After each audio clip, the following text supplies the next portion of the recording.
എല്ലാ പ്രേക്ഷകർക്കും എൻ്റെയും എൻ്റെ കുടുംബത്തിൻ്റെയും വിഷു ആശംസകൾ. അപ്പം ഇന്ന് നമ്മൾ വിഷുവിന് സ്പെഷ്യൽ ചെയ്യാൻ പോകുന്നത് എന്താണെന്നറിയോ? സേമിയ പായസ.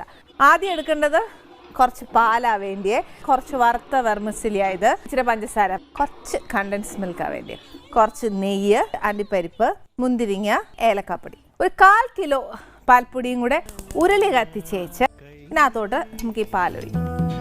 കണ്ടൻസ് മിൽക്കും വെള്ളവും കൂടെ മിക്സ് ചെയ്യണം. ഇപ്പം ഞാൻ പാലിലോട്ട് കണ്ടൻസ് മിൽക്ക് ചേർക്കുക. ചുമ്മാ നിൽക്കാൻ ഒക്കിയേല, അത് നമുക്ക് ഇളക്കി കൊടുത്തുകൊണ്ടേ ഇരുന്നേ ഒക്കത്തുള്ളൂ. നല്ല തിളയ്ക്കുന്ന പാലിലോട്ട് നമ്മുടെ വറുത്ത് വെച്ചിരിക്കുന്ന സേമിയ ഇടണം. അണ്ടിപ്പരിപ്പ് മുന്തിരിങ്ങായി ഒന്ന് വറുത്തിടണ്ടേ, അന്നേരം ആ പണി അങ്ങ് ചേർത്ത് വെച്ചേക്കാം. ഏകദേശം നമ്മുടെ വെർമിസെല്ലി ഒരു ഹാഫ് വേവ് ആയി കഴിഞ്ഞു. നമ്മൾ പഞ്ചസാര ചേർക്കുമ്പോൾ നമ്മുടെ പായസം ഒരു ഇച്ചിരി വെള്ളമാവും. ഇനി ഞാൻ ഇതിനകത്തോട്ട് നമ്മുടെ ഏലക്ക